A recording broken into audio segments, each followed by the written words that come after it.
नमस्कार दर्शकों, मैं रितेश गुप्ता एक बार फिर से आपका स्वागत करता हूं। दर्शकों, जम्मू कश्मीर की बात करें तो जम्मू कश्मीर में प्रतिभा की यानी कि टैलेंट की बिल्कुल कमी नहीं है। अक्सर कमी जो हमें नजर आती है वो मौके की होती है। लेकिन जिन उम्मीदवारों को, जिन प्लेयर्स की हम बात करें, उनको अगर मौका मिल भी जाता है तो उनको वो मुकाम नहीं मिल पाता जिनके वो असल में हकदार हैं।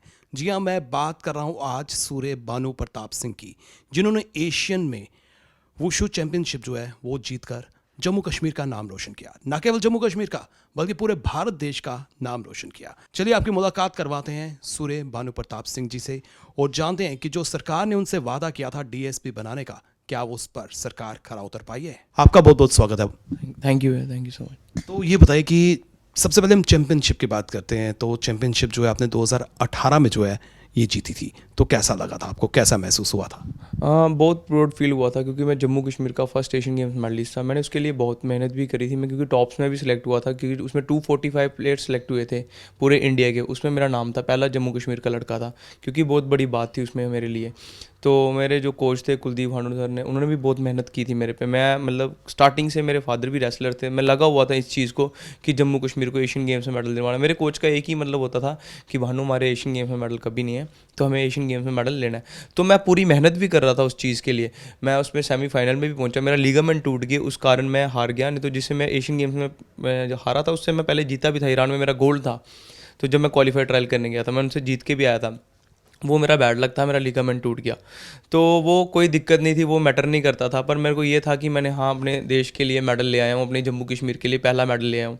मेडल ला के भी मैंने वर्ल्ड चैम्पियनशिप में मेडल लाया, 2 बार Asian game, world junior Asian championship में मेडल था। फिर मेरा वर्ल्ड कप में 2 बार मेडल है। फिर मेरा अभी रिसेंटली 2019 में मेरा मॉस्को कप हुआ था, उसमें मेरा गोल्ड था। साउथ एशियन गेम्स होती है हमारी इंडिया में, तो मेरा मोदी जी जब नए वो क्या बोलते हैं उसको, प्राइम मिनिस्टर बने थे, तब मेरा गोल्ड आया था, तब हम उनसे मिले थे। मेरा 6-7 बार मैं नेशनल चैम्पियन हूँ। नेशनल गेम्स में मेरा पहला गोल्ड था बड़ी देर बाद, 2008 के बाद। 2000 आई थिंक 14 की 15 में मेरा गोल्ड आया था पहला, जिससे मैं सिलेक्ट भी हुआ था बार इंटरनेशनल। मैं कई सारे इंटरनेशनल चैम्पियनशिप खेल चुका हूँ। और फिर लास्ट में उन्होंने मेरे को वादा किया था कि एशियन गेम्स खेल के आओगे तो आपको जॉब के, मैंने नहीं बोला था कि मुझे आप डीएसपी दो, एसपी दो, या इंस्पेक्टर दो, या सब मैंने जो मेहनत की थी, मैंने वो बोल मेरे को बोलते वो देते तो मुझे ज़्यादा अच्छा लगता। इन्होंने मेरा ऑर्डर किया DAY एसपी का, रिकमेंड किया। तो जब रिकमेंड किया, तो जब मैं इनके पास गया तो मैंने बोला चलो थैंक यू, आपने रिकमेंड किया, मेरे को 10 लाख रुपया भी दिया इन्होंने। तो फिर थोड़ी देर करते करते मतलब टाइम भी बीतता गया, मतलब आज मिलता है, कल मिलता है, परसों मिलता है। गवर्नर साहब का इंटरव्यू भी हुआ, उन्होंने बोला हम भानु का DSP का जल्दी कर देंगे। सबका, दिलबाग साहब के मैं बड़ा शुक्रगुजार हूँ, उन्होंने लेटर भी भेजी कि भानु का जल्दी DSP का करो। तो मैं जब भी अब सेक्रेटरीट जाता हूँ कि मैं अल्लाह सर ये मेरी फ़ाइल कहाँ पहुँची है, कोई बोलता है यहाँ पहुँची है, हो जाएगा, कोई बोलता है कैसे होगा। तो मतलब ऐसे ही चल रहा है, मैं मतलब वेट ही कर रहा हूँ इस चीज़ का, कब होगा कब होगा, बस last till of the end. इसे दुर्भाग्य कहा जाएगा कि बानू के साथ जितने और प्लेयर्स से, बाकी राज्यों के प्लेयर्स से, उन्हें 1-1 करोड़ रुपया और सरकारी नौकरी जो है वो मिल चुकी है। लेकिन बानू की बात करें, सूर्य भानु प्रताप सिंह की बात करें, इन्हें 10 लाख रुपया मिला, लेकिन इन्हें नौकरी का वादा भी दिया गया था, लेकिन अभी तक जो है इन्हें नौकरी नहीं मिल पा रही है।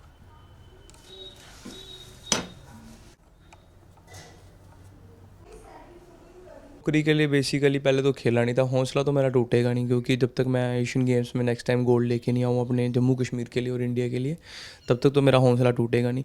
बाकी बात रही कि नौकरी की, ये तो इन्होंने मेरे को वादा किया था, जिस चीज़ को मैं कैपेबल था, जिस चीज़ का, वो मुझे देनी चाहिए थी। मैं खुद हाथ जोड़ के तो बोलना नहीं था कि मुझे जॉब दे दो, मैंने उस चीज़ के लिए काम किया और उस चीज़ के लिए इन्होंने मेरे को बोला। और जितने भी मेरे को, चलो जॉब का तो है ही है, चलो मेरे को तो नीड है ही है। जो मेरे पीछे स्पोर्ट्समैन है, मेरे पीछे जो खेल रहे हैं, वो बोलते हैं अगर भानु की जॉब का नहीं होगा तो हमारा क्या होगा, क्योंकि बहुत सारे नेशनल मेडलिस्ट भी हैं, वो उम्मीद लगा के बैठे हमारे नेशनल में मेडल है। क्योंकि पहले नेशनल मेडल पे भी जॉब्स मिलती थी, सब इंस्पेक्टर SRO में, अब इन्होंने SRO भी बंद कर दिए। SRO में भी टॉप लिस्ट में नाम है, जब SRO खुलेंगे तब लगेगी नौकरी, नहीं लगेगी पता नहीं कितने साल बाद। पर जो डेली नीड की आप बात कर रहे हो, एक स्पोर्ट्समैन की डाइट अराउंड 30,000 40,000 पर मंथ खर्चा आता है, जो अच्छा स्पोर्ट्समैन होता है।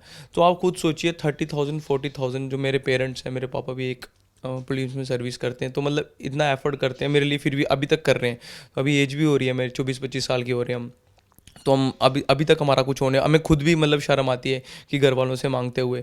अभी मैं मतलब बेसिकली एसपीओ लगा हूँ, तो मेरे को भी अच्छा नहीं लगता कि मैं घर वालों से बार बार मांगूँ। तो और मेरा जितना भी जो खर्चा चल रहा है, जो रहना खाना, तो मतलब वो मेरे फादर साहब और मेरे जो कुलदीप पांडू सर हैं वो मेरा हेल्प करते हैं काफ़ी ज़्यादा इस चीज़ में। मेरे जो साथ के कोचीज़ हैं, जो मेरे सीनियर हैं, वो मेरी हेल्प करते हैं। तो मेरे को मतलब अभी वैसा चल रहा है थोड़ा। भानु, आपको नहीं लगता कि अगर वुशु की जगह क्रिकेट होती तो शायद इस वक्त आप कहीं और होते? क्रिकेट की बात की जाए, कई सारे स्पोर्ट्समैन हैं जिनको जॉब मिल गई है। परवेज़ रसूल भी हैं, और से जो स्पोर्ट्समैन हैं वो भी इंडिया खेले हैं। वो I think so 2 bar India खेले, मैं तो 14-15 बार इंडिया खेल चुका हूँ। तो मतलब बात तो एक ही है, गेम तो गेम होती है। हम उन पार्शलिटी करोगे तो फिर गलत बात है, क्योंकि आप उनको जॉब दे दिए तो आप दूसरे स्पोर्ट्समैन को भी देखो। मैं उनकी बात नहीं करता, उन्होंने काफ़ी मेहनत की है इंडिया टीम में पहुँचने के लिए, मजाक नहीं होता। उन्होंने काफ़ी मेहनत की है, वो इंडिया टीम में पहुँचे हैं। मैं भी चाहता हूँ कि मेरे को भी उस लेवल पे पहुँचूँ। और जो पीछे स्पोर्ट्समैन आ रहे हैं, अब आप बोल रहे हो कि जम्मू के स्पोर्ट्समैन को हम आगे लेके जाएं, कैसे लेके जाओगे जब उनको जॉब ही नहीं दोगे? कई सारे प्लेयर हैं, दानिश भैया बैठे हैं, श्वेता दी बैठे, राजेंद्र भाई बैठे हैं, कई सारे जो नेशनल इंटरनेशनल प्लेयर हैं, आप उनको जॉब ही नहीं दे रहे हो। अगर आप उनको जॉब दोगे तभी तो आगे बात जाएगी ना। आप उनको आगे जाने नहीं दे रहे। वो कोई किसी में डेली वेजर में लगा है, कोई किसी में लगा है, कोई मतलब ऐसे लगा है, तो मतलब ये खर्चा स्पोर्ट्समैन का पूरा थोड़ी हो सकता है। और एज भी उनकी काफ़ी ज़्यादा हो रही है, कोई 30 का हो रहा है, कोई 29 का हो रहा है। आप कितना ही खेलेंगे? जब तक खेल रहे हैं तो उनके वर्ल्ड चैंपियनशिप मेडल है, एशियन गेम्स खेले थे हमारे साथ। तो जब तक हम खेलेंगे, पीछे वाले बच्चे कैसे आएंगे आगे? जो जितने भी स्पोर्ट्समैन है वो बोलते हैं कि आपकी जॉब नहीं लग रही तो हम क्यों आए। जब मैं रिसेंटली मेडल लेके आया था, हमारे पास स्ट्रेंथ थी, वुशु में एडमिशन आई थी 2000, तो 2000 बच्चा आया था। 2000 बच्चे में से 1000 बच्चा रह गया। वो क्यों चला गया 1000 बच्चा? जब उनके पेरेंट्स को पता है इनको जॉब नहीं मिल रही, तो हमारे बच्चों को क्या मिलेंगे? कई सारे बच्चे सोचते हैं हम नेशनल मार के जम्मू से बाहर चले गए लड़के कई सारे, क्योंकि उनको जॉब्स मिली बाहर, वो कर रहे हैं जॉब। अगर वो चाहते कि अगर हमें इधर जॉब मिलती, हमारे जम्मू के लड़के बाहर कभी जाते हैं। हमारे कई नेशनल मेडलिस्ट हैं जो इस टाइम पे आर्मी में, एसएसबी में, कोई आर्मी में, किसी में ट्रेनिंग कर रहा है, क्योंकि उनको इधर जॉब नहीं मिली। क्योंकि हमें भी ऑफर आया था, हमने इसलिए नहीं किया क्योंकि हम चाहते थे कि हम अपनी जम्मू कश्मीर की स्टेट को आगे ले। जैसे चैन सिंह भैया थे, उनका भी आया था, वो बाहर चले गए क्योंकि उनको पता था जम्मू में कुछ होना तो है नहीं, तो कुछ और तो है रहा। क्योंकि जो भी आता है आश्वासन देता है कि हाँ भाई साहब आपका कर देंगे कर देंगे कर देंगे, बस करते हुए चल रहा है हर दिन। खिलाड़ियों की बात करें तो खिलाड़ियों का कहीं ना कहीं जो हौसला है वो टूटता हुआ नजर भी आ रहा है। दूसरी तरफ से पार्शियलिटी की बात करें तो पार्शियलिटी जो है वो भी देखने को मिलती है। जी, खेलों की बात करें, हालांकि हॉकी वो हमारी नेशनल गेम है, और पॉपुलर गेम की बात करें वो क्रिकेट है।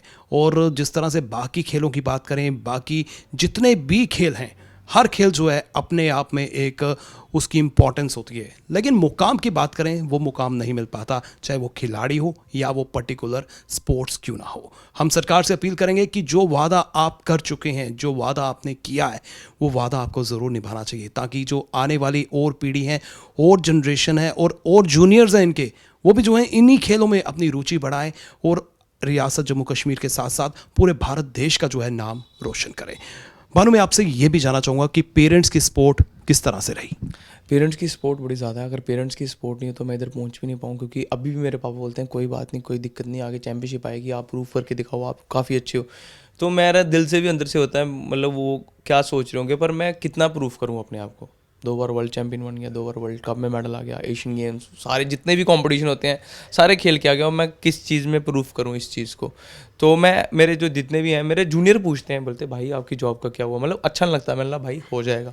तो मैं कितनी बार लोग पूछते हैं, कई लोग मजाक भी उड़ाते हैं कि इनकी जॉब का होगा नहीं होगा, ये बकवास करते हैं। मतलब हमने तो मेहनत की है, लोग हमें पूछते हैं, लोग हमारा मजाक उड़ाते हैं। कोई बात नहीं, कोई दिक्कत नहीं, हमें कोई फ़र्क नहीं पड़ता, कोई मजाक उड़ा रहा है, कोई कर रहा है, पर हम अपनी मेहनत पर अड़े हुए हैं अभी भी। हम चाहते हैं कि हम अगली बार एशियन गेम्स हो, कॉमनवेल्थ गेम्स हो, ओलंपिक्स हो, हम अपने जम्मू कश्मीर के लिए मेडल लेके आए। हमें कोई दिक्कत नहीं है, हमें कोई वो कर रहा है, पर हमारी किसी जगह उस टाइम जब मैं मोदी जी के साथ बैठा था, तो जब उन्होंने बोला था ना जम्मू कश्मीर के लड़का अकेले का मेडल आया, हमें बहुत प्राउड फील होता है कि उधर से लड़के उठ के मेडल ला रहे हैं। तो तब मेरे को सबसे ज़्यादा हुआ था कि मेरे जम्मू कश्मीर का नाम आ रहा, मेरे को और कोई दिक्कत नहीं थी। उन्होंने जब जम्मू कश्मीर के लिए, जम्मू कश्मीर का नाम आपने रोशन किया, इसमें कोई संदेह नहीं है। आने वाले समय में आप और भी करेंगे। तो क्या लगता है आपको, जिस तरह से आपने ब्रॉन्ज मेडल जीता, आपको कहीं ना कहीं मन में लगता है कि मैं सिल्वर भी ला सकता था, गोल्ड भी ला सकता था, थोड़ा सा जहाँ चूका मैं, शायद मैंने और मेहनत की होती, इसके बारे में कभी लगता है आपको? एक्चुअली मैंने मेहनत बहुत ज़्यादा की थी, मैं आपको बता नहीं सकता। मेरा 3 लिगामेंट टूटे थे, तो तीनों मेरे पास, मतलब तीनों ACL, LCL और MCL कुछ होता है, वो तीनों टूट गए थे। तो मैं फिर भी रिंग में खेला था, मेरी फाइट भी देख सकते हो, मैं लंगड़ा के खेल रहा था, मेरे आंसू भी आ रहे थे और मैं खेल भी रहा था। तो मेरे सबने बोला गिव अप कर दे। मैं गिव अप नहीं कर सकता हूँ, क्योंकि मैं इस टाइम पे खेल रहा हूँ इंडिया के लिए, और सबसे बड़ी बात अपने जम्मू कश्मीर की, क्योंकि पब्लिक देख रही थी। तो मैंने छोड़ दिया तो मैं हमेशा हार गया अपनी लाइफ से।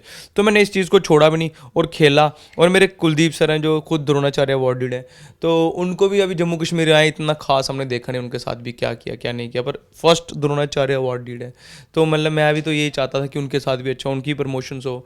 हम चाहते हैं कि जो हमारे साथ वादा किया है वो पूरा कर दें। हम उसके लिए थैंक्सफुल हैं गवर्नमेंट के। और जो गवर्नमेंट जो पीछे बच्चे हैं, न्यू जनरेशन आने वाली है, उनको ज़्यादा सपोर्ट मिलेगा, क्योंकि उनको फिर ये हो जाएगा कि हाँ इनको मिल सकता है तो हमें भी मिल सकता वाकई वो इंस्पायर होंगे। आपके अगले लक्ष्य की बात करते हैं, तो 2022 में भी टूर्नामेंट है, तो क्या लगता है उसके लिए कितनी तैयारियां आपकी चल रही हैं? है। भाई आप देख सकते हैं कि जितना भी आप हमारे घर पे ही देख सकते हैं, अभी मैटिंग वेटिंग आपने देखी हुई आते ही, क्योंकि हमारे पास सारा सिस्टम लगा हुआ। कुलदीप सर की सपोर्ट है, उन्होंने डमियाँ शमियाँ मैट वैट सब कुछ दे दिया है। हम घर में ट्रेनिंग कर रहे हैं, हमारी क्लास चलती है इधर शाम को, जो हम फ्री क्लास करते हैं। कोई बच्चों का वो नहीं है कि मतलब मेरी तरफ से कि ट्रेनिंग करो सब कुछ करो।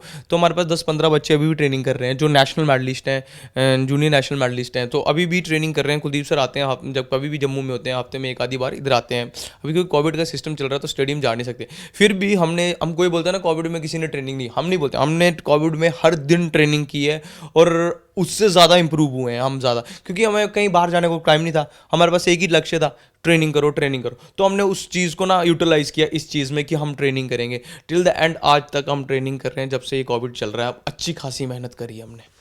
लास्ट में सरकार से क्या अपील करना चाहते हैं? बस यही कहना चाहता हूँ, हाथ जोड़ के यही कहना चाहता हूँ कि जो आपने बोला है वो कर दें बात, मतलब जो आपने वादा किया है। तो क्योंकि जो जितने भी मेरे स्पोर्ट्समैन पीछे, मेरे भाई बहन जो पीछे देख रहे हैं, उनको भी थोड़ा आश्वासन हो जाएगा कि हाँ भानु भाई को नौकरी मिल गई है तो हमारा भी कुछ हो जाएगा। मैं बस यही बोलना चाहता हूँ, इससे ज़्यादा मैं क्या बोल सकता हूँ एक स्पोर्ट्समैन आदमी। जी हाँ, 2018 से 2020 के सफ़र में जो है जम्मू कश्मीर की बात करें, इसमें हालात में जो है कई फेरबदल हुए हैं। पहले रियासत जम्मू कश्मीर हुआ करती थी, अब यूटी जम्मू कश्मीर है। पहले यहाँ पर गवर्नर रूल था जब 2018 में बानू एशियन चैम्पियनशिप बने थे। लेकिन अगर हम बात करें अब 2020 की, 2 साल बीत चुके हैं। उनका जो हक है, जिसके वो हकदार हैं, इन्हें ज़रूर मिलना चाहिए। हम एलजी साहब से अपील करेंगे कि एलजी साहब आप इनकी तरफ ज़रूर गौर फरमाएं, क्योंकि अगर आप इनका हौसला बढ़ाएंगे तो आप केवल इनका हौसला नहीं बढ़ाएंगे, बल्कि आप अगली जनरेशन का, जो इनके जूनियर्स हैं, जो वुशु या फिर अन्य स्पोर्ट्स में दिलचस्पी रखते हैं, आप उनका हौसला बढ़ाएंगे और इस तरह से आप खेल को बढ़ावा देंगे। हमारी पूरी टीम को दीजिए इजाज़त, फिर मिलेंगे। नमस्कार।